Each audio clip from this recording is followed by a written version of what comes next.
And now, it's story time.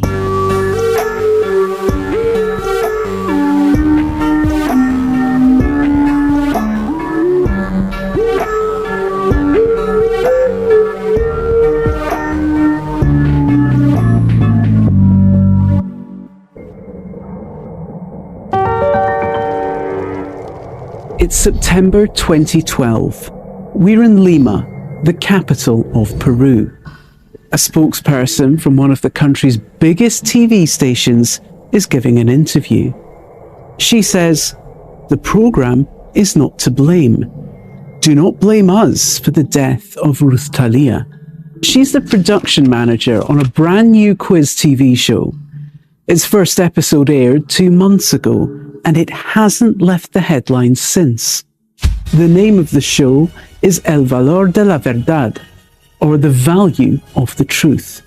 But its first episode will be a disaster, and its first ever contestant, a young woman called Ruth Talia, will soon disappear after revealing intimate details about her life in front of her closest loved ones. What Ruth Talia will say that night shocks the nation. She becomes an overnight sensation and walks away with a prize jackpot. But just a few months later, her body will be found at the bottom of a well. So what role did Peruvian TV play in Ruth Talia's death? And what does her story tell us about the rising rates of femicides in Peru? This is True Crime Reports. Today's episode, The Value of the Truth. Let's go back a little bit, around 2 decades. We're in the capital city of Peru. Lima is a huge metropolis perched on the coast, looking out over the South Pacific Ocean. At the time, Lima's population of 9 million are mainly of European descent, but there are many minority indigenous communities too. This is Neil Giardino. Neil is a journalist who covers politics and gender violence in Peru. It's a city of stark contrasts. Most of the coastal, sort of the elite of Lima live along the coast, and there are many very large hillside slums. Our story starts in an area on the outskirts of the city called Huachipa. Huachipa is part of the immense and sprawling district of Lurigancho, and this is an enormous district of Peru. Largely, these are very low-income neighborhoods in Lurigancho, Huachipa, and so it's certainly a rough and tumble part of the capital. In Huachipa, economic and educational opportunities are minimal. Young men earn their money by driving moto taxis. These are 3-wheeled motorbikes with roofs. They work long days for minimal rewards. This is the area where the main person in our story, Ruth Talia Saez Sanchez, grows up. She has a sister, Eva, and her parents are Leoncio and Vilma.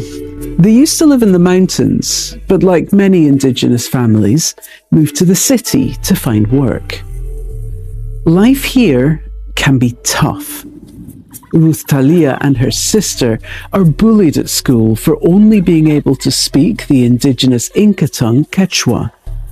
And for the first few years, the family struggles to earn. They survive by selling watermelon and pineapple. The family feels a sense of hope, though. Leoncio and Vilma play traditional Peruvian music in a pop band. She sings, he plays harp, and they dream of a better life for their daughters. As the 90s become the noughties, Ruth Talia and her sister Eva grow up. Ruth Talia enrolls at university to study accounting. Meanwhile, plans are afoot for a new TV show. El Valor de la Verdad was a Peruvian reality TV show. It translates to the value of the truth. And this was a show that sort of prompted contestants in 21 questions to reveal their deepest, darkest secrets in exchange for cash prizes. By 2012, this show, El Valor de la Verdad, is already topping viewing figures in over 40 other countries, and powered by its success, it's coming to Peru. The show is unlike anything Peruvian audiences have ever seen before. Here's how it works. Contestants are hooked up to a polygraph, a sort of lie detector that measures things like heart rate and blood pressure. In front of a live audience, which includes their closest loved ones, they're asked a string of questions that gradually become more intimate in nature. If they answer all the questions truthfully, they walk away with the jackpot. If at any point they lie, they walk away with nothing. They've got everything to win and everything to lose. It's designed for addictive viewing, and it's designed to shock. Reality TV in Peru certainly does not reflect the toils, preoccupations, and struggles of ordinary Peruvians in the country's Andes and Amazon. It's vastly out of touch with the day-to-day reality and the insecurities of everyday Peruvian life. It's often incredibly sensationalized and reflective of a very small minority of wealthy white Peruvians. Now, Ruth Talia is 19 at this point. She has shoulder-length brown hair, and when she's not at university, she works in a call centre. She has dreams of opening a spa and one day being famous. She's been saving up and has applied for a few soap operas and game shows in the hope they might make her rich. So when news of a new groundbreaking game show starts to spread, she listens up. The jackpot is worth 50,000 sols, or around $15,000. That's nearly 4 years' wages. Ruth Talia goes for it. As the gentle warmth of the Peruvian summer arrives, she travels to the TV studios in Lima. The channel is called Frecuencia Latina, a major Peruvian TV channel. It's an ugly building that looks a bit like a military bunker, out of place in the middle of a residential neighborhood. Ruth Talia arrives, records her episode, the camera switches off, and she goes home. It won't be aired for another few weeks, but her fate has been sealed. It's now July 2012. Several weeks have passed. Peru's been gripped by political tensions for weeks as locals protest against government plans for a new gold mine that they fear will contaminate water supplies. Peruvians are looking for some escapism and settle down to watch the first ever episode of a brand new quiz show everyone's been talking about. El Valor de la Verdad, hosted by the country's most powerful journalist and politically incorrect talk show host, Beto Ortiz. He's sharp, inquisitive, funny, and has millions of fans. He's a highly controversial figure with a very successful career. His outspoken manner has got him mixed up in defamation cases, and Peru's most influential newspaper has described him as a monster. Beto begins the show with the line, Si dicen la verdad hasta el final, podrían ganar 50,000 soles. Ruth Talia steps onto the stage. Her straight, brown hair sits just above her shoulders, and she's wearing a floaty cream top with stripes. Buenas noches. ¿Estás nerviosa, Ruth Talia? Sí, un poco, pero normal. She settles herself in the chair, centre stage, looking at Beto. He asks if she's ready to tell the truth in front of her whole family to herself and to all of Peru. She says she is. Just off stage under the harsh studio lights sit Ruth Talia's parents and her boyfriend. Ruth Talia's mum is excited. She thinks her daughter is going to talk about her upbringing, the province she's from, and be a proud voice for indigenous Peruvians. Sat next to her, her husband is less sure. He'd asked his daughter not to appear on the show. Now, on set, his anxiety is palpable. Finally, perched at the end of the sofa is the boyfriend, Brian Romero Lavia. He's good looking, 20 years old, but a serious kid, not very talkative. He's from the same neighbourhood as Ruth Talia and works as a moto taxi driver. Ruth Talia's mum will later tell a reporter, "I don't know why, but I hated that kid." The lights dim and the questions begin. ¿Alguna vez dejaste de asistir a tus clases sin que tu madre lo sepa? They start simple, funny even. That's the structure of the show. Beto asks Ruth Talia if she'd ever skipped classes without telling her mum, if she'd ever gone without showering for a while, if she thinks being pretty gets you further than being good. Sí. Yeses to all. Then the questions get a little deeper. He asks if she thinks Brian, her boyfriend, is handsome. She hesitates, then says yes. That didn't sound very convincing, says Beto. He asks if Brian's smart. Kind of, she replies. The audience laughs. We're at question 12 out of 21. Beto asks if Ruth Talia is only with Brian until someone better comes along. She says yes. Brian looks stunned. Beto chides her for giving such a cruel answer. At one point, Brian says, "I don't want to hear any more." Tener que escuchar más. ¿No quieres escuchar más? No. He looks distressed, but Beto presses on. The jackpot is growing with each answer she gives. He asks if she really works in a call centre. She says no. Does she work in a nightclub? Yes. She explains that nightclubs can mean very different things. Beto asks her how much clothing she wears while she's dancing. Very little, she replies. He asks if she has sexual fantasies about women. She says yes. We're at question 18. This will be the one on which Ruth Talia's future will hang. Pregunta 18. ¿Alguna vez has aceptado dinero a cambio de tener relaciones sexuales? Beto asks if she's ever accepted money for sex. There's a long pause. If she answers truthfully, she'll have 15,000 sols in the bank. That's 10 months' wages. The pause stretches. It's painful, awkward. Finally, Ruth Talia speaks. Yes, she says. 2 veces, solo 2 veces. Y de ahí no ha vuelto a pasar ni volverá a pasar. Creo que fue por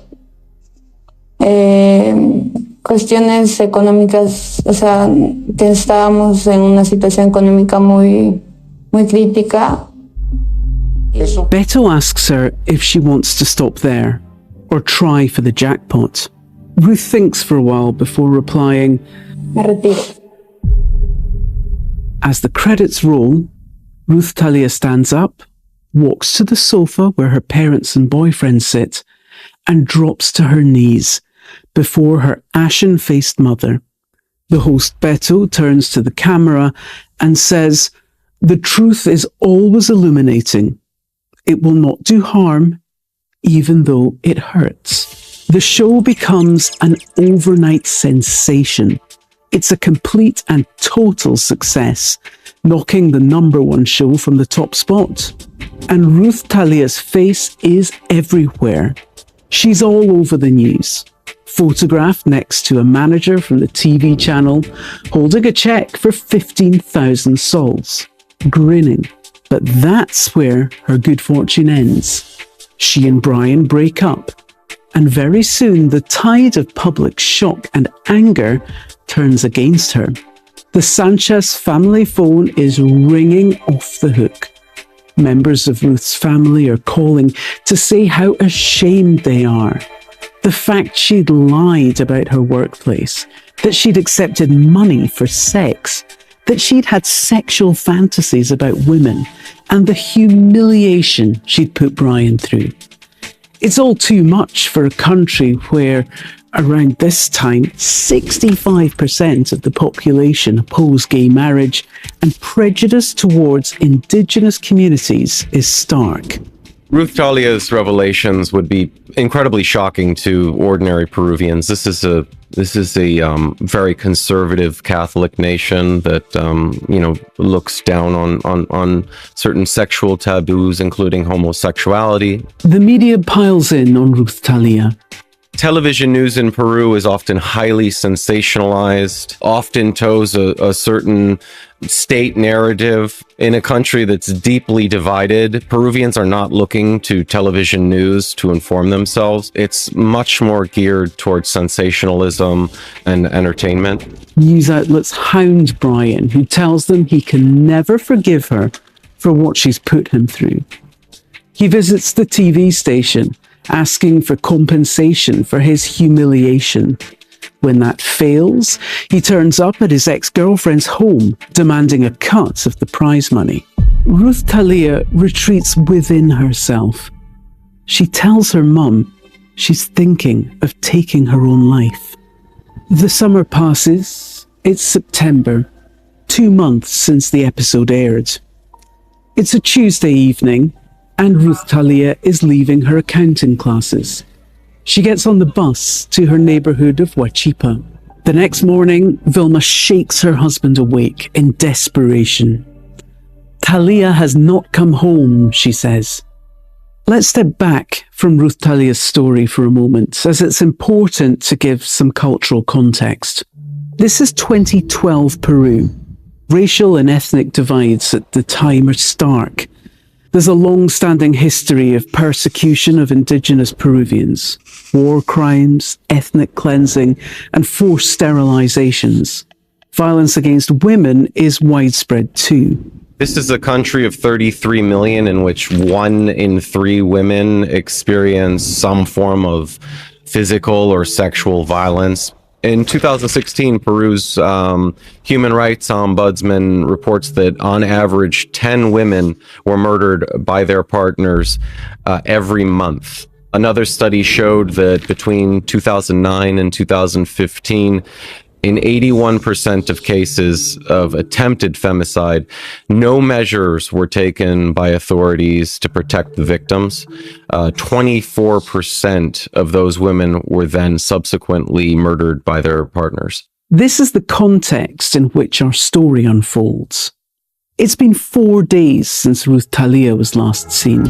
Her parents are in panic mode. They filed a missing persons report, but aren't getting much movement from the police. And so, desperate, Leoncio and Vilma turn to the media, hoping they'll help. There's a TV station called ATV. It's one of the country's most watched channels. And when they hear the missing girl is the same one who recently appeared on the first episode of a very popular new TV show, they agree to help. 4 days after her disappearance, ATV runs the story on their evening news program.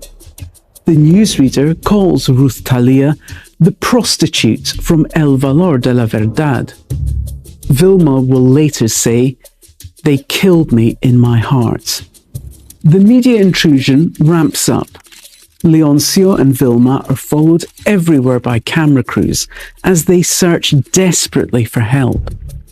Ruth Talia's nowhere to be found, and it's all anyone can talk about. ATV interviews Brian, her boyfriend. What were his movements that night? I don't remember, he says. I was drunk.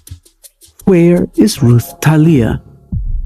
It's a Saturday afternoon, 11 days since Ruth Talia disappeared. Leoncio's phone rings. It's the TV station, ATV. They've got news. If you drive about 3 hours northeast out of Lima into the Andes Mountains, eventually you reach a tiny mountain hamlet on a dusty road. In this hamlet, on a small plot of land, there's a well.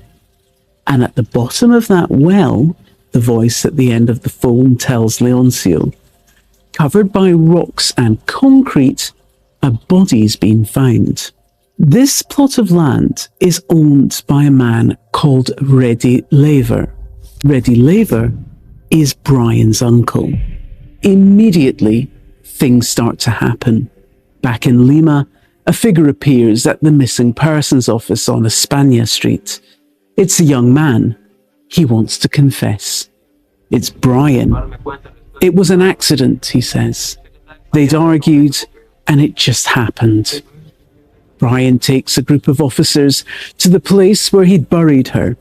He takes them to the mountain hamlet and points at the well. Leoncio's there too.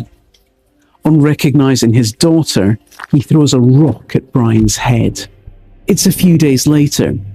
Brian's in the confession room reconstructing the events of the 11th of September 2012 for the police. He claims he met Ruth Talia when she was done with university that day. He picked her up in his moto taxi and they drove back to his mother's house. They drank some cheap wine and had sex. Then they started to fight, he says.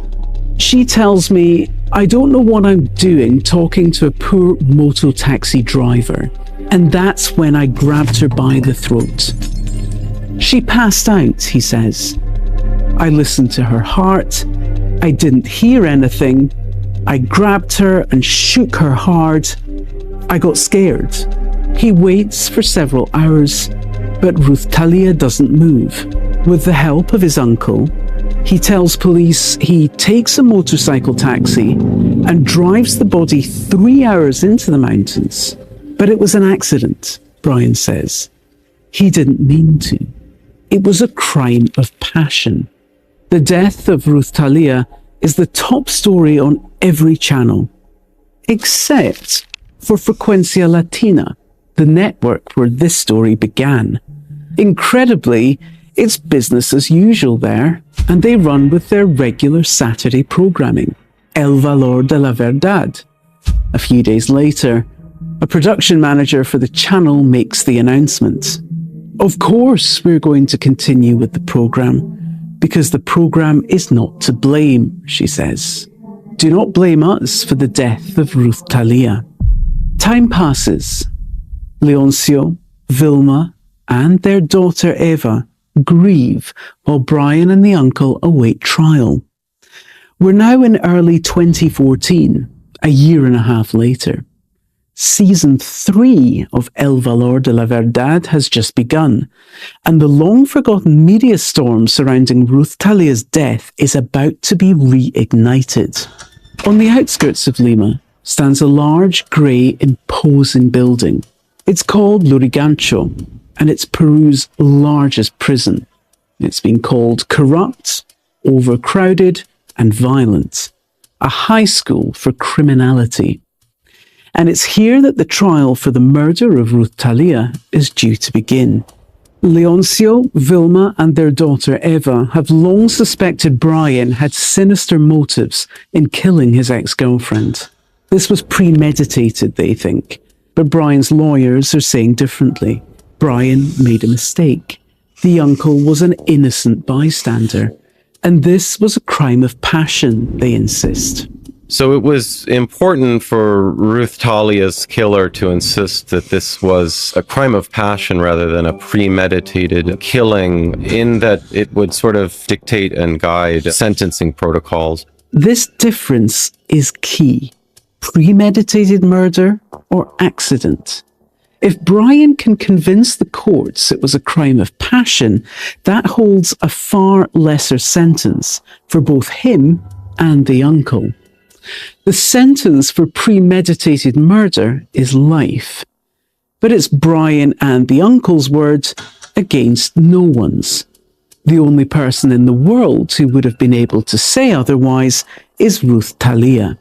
And then something happens which will change the course of the trial and determine Brian's fate. A young teenage boy, a 14-year-old from the neighbourhood, has come forward with a curious tale. He's saying he knows what really happened the night Ruth Talia died because he was there. According to the boy, it goes like this. Brian had approached the boy and asked him to ring him when Ruth Talia got off the bus. In exchange for his help, Brian would give him 50 sols, around $20, and a mobile phone. This is what happened next, according to the boy. Later that evening, he alerted Brian when the bus carrying Ruth Talia pulled into the neighbourhood. He watched as Brian, helped by his uncle, forced her into his motor taxi. Hours later, the boy says he saw the two men carrying Ruth Talia's body from Brian's mother's house. This is the missing piece of the puzzle that Ruth Talia's family has been looking for. On the 27th of February 2014, almost 2 years after she appeared on the show, a verdict is finally reached. Brian Romero is convicted of the premeditated murder of Ruth Talia, aided by his uncle. They're both sentenced to life in prison and ordered to pay civil reparations of 700,000 Peruvian sols, that's around $250,000, to her family. The court concludes that Ruth Talia had been poisoned and strangled. The type of poison used is unclear. Some reports say Brian had drugged her with a sleeping tablet, but this wasn't ever proven. The motive? Financial. The court surmised they'd attempted to get Ruth Talia's bank security code in the hope they could take her winnings. Vilma, Leoncio and Eva attend the hearing and afterwards give a statement to the media. They say justice has been served, but Vilma, Ruth Talia's mum, says that nobody can understand her pain. It's too immense, she says. So what happens next? After that initial disastrous episode, El Valor de la Verdad is recommissioned, not once, not twice, but for 5 whole seasons. But what role did they play in the death of Ruth Talia? I think that media, news coverage, and reality TV shows, and in particular this case, there's almost a complicity in the murder of Ruth Talia. These programs are sort of laced with misogyny and to sort of demonstrate this machismo culture that is so pervasive in Peruvian society. This question of the show's culpability hung over the case for years. The host, Beto Ortiz, had been called to testify at the trial in those early months of 2014. He acknowledged that what had happened was terrible, but refused to accept that the show had anything to do with the murder. We approached Beto for comment, but he didn't reply. We also approached the TV station for comment on their role in Ruth Talia's death. They didn't reply. It's my opinion that the situation following Ruth Talia's death has gotten worse in Peru. You know, cases of femicide have been soaring, as well as cases of disappearance among women. And really, it's a system that continues to fail women at every step. Neil says there were 3 cases in 2023 that really shone a harsh light on gender violence in Peru. So, most notably, story, there was an 18-year-old woman named Catherine Gomez who was doused in gasoline and burned alive in a city park in central Lima, in historic Lima, by her ex-boyfriend. Within weeks of that case, there was the absolutely brutal rape and murder of a 32-year-old mother and nurse in the Andean region of Puno by two of her coworkers. And finally, there was another story, all within the same time frame, the attempted rape and absolute awful violence committed against an 11-year-old girl in the Amazon region of the country in Ucayali. And so we are constantly being inundated with stories, horrific stories of gender violence in Peru, and it only seems to be escalating. Years later, a local journalist visited Huachipa to see how Leoncio, Vilma, and Eva were getting on. He found them in pain, struggling. Recent storms and floods had destroyed many of their belongings, and the years had been tough, particularly for Vilma. For a long time after her daughter's death, she'd stopped singing. She told that journalist, "I'm with Talia day and night. Her picture's here. I tell her about everything. When I get up, good morning, dear. When I go out, take care of your siblings. That's when I realize I'm not accepting her death. I tell her sometimes, why don't you speak? You have to speak." But she's in a photograph and doesn't answer. In addition, YouTube's algorithm prioritizes videos with many likes and subscriptions. So, if you enjoyed this video, please click the like and subscribe buttons to help more people see and know about this content. Thank you for watching and listening.